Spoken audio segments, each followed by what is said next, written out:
අනම්මනම් වානා ගුරුම තමයි ඕන කියලා අපි කියන්න කැමති. Hi everyone. கொழும்பை அலறவிட்ட அபிவிருத்தி உத்தியோகத்தர்கள் அனுர அரசாலும் முடியாவிட்டால் வீட்டுக்கு செல்லுங்கள்.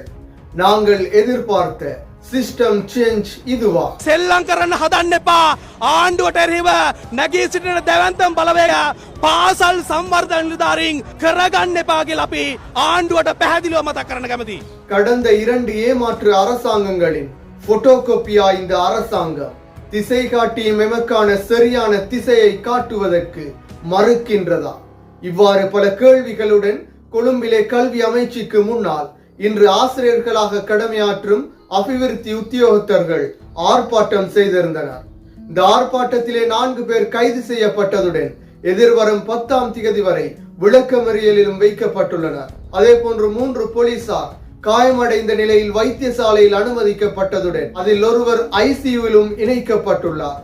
இது தொடர்பாக பார்ப்பதற்கு முன்னர் தனியொருமை யூடியூப் சேனலை சப்ஸ்கிரைப் செய்யாதவர்கள் சப்ஸ்கிரைப் செய்து உங்கள் ஆதரவை வழங்குங்கள்.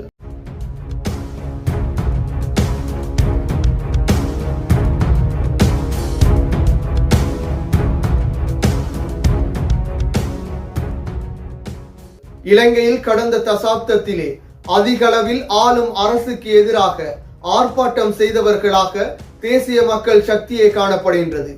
இன்று அதே தேசிய மக்கள் சக்திக்கு எதிராக முதலாவது பிரம்மாண்டமான ஆர்ப்பாட்டமாக அபிவிருத்தி உத்தியோகத்தர்கள் ஆசிரியர்களாக கடமையாற்றும் அபிவிருத்தி உத்தியோகத்தர்களால் இந்த ஆர்ப்பாட்டம் கொழும்பிலே கல்வி அமைச்சுக்கு முன்னால் நடாத்தப்பட்டது. தமக்கான உரிமைகளை பெற்றுக் கொள்வதற்காகவே இந்த ஆர்ப்பாட்டத்தை இவர்கள் செய்திருந்தனர்.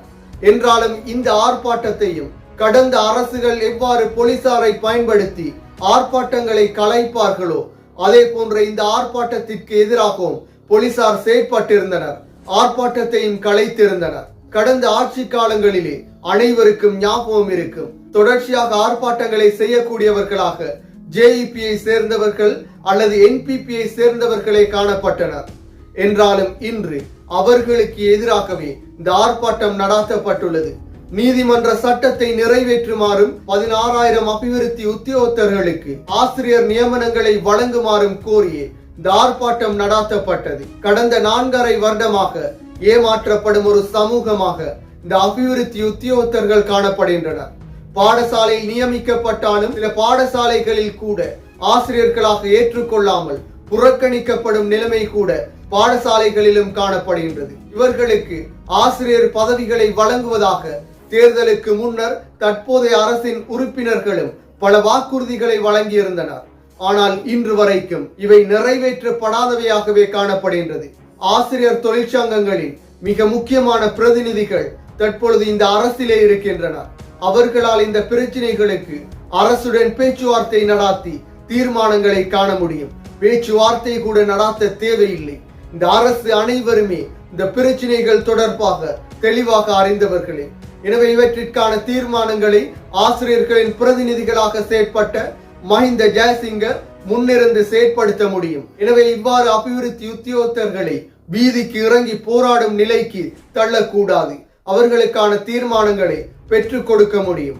ஆசிரியர் சங்கத்தை சேர்ந்த ஸ்டாலின் குறிப்பிடும் பொழுது இந்த ஆசிரியர்களின் பிரச்சினை, அபிவிருத்தி உத்தியோகத்தர்களின் பிரச்சினை, ஆசிரியர்களின் சம்பள முரண்பாடுகள், அதே போன்று அபிவிருத்தி உத்தியோகத்தர்களுக்கான பதவிகள், பதவி உயர்வுகள் என அனைத்துமே இந்த அரசாங்கம் அறிந்தது. மஹிந்த ஜெயசிங்க போன்றவர்கள் அறிந்தவர்களே தற்பொழுது அரசின் பிரதான உறுப்பினராகவும் காணப்படுகின்றார். எனவே இவர்களால் இதற்கான தீர்மானங்களை பெற்றுக் கொடுக்க முடியும் என கூறியிருந்தார். அதே போன்று ஆசிரியர்களின் சம்பள முரண்பாடு தொடர்பாக புதிய குழுக்கள் அமைக்க தேவையில்லை. மஹிந்த ஜெயசிங்க போன்றவர்கள் இந்த பிரச்சனைகளுக்கு தீர்மானங்களை வழங்க முடியும் என கூறியிருந்தார்.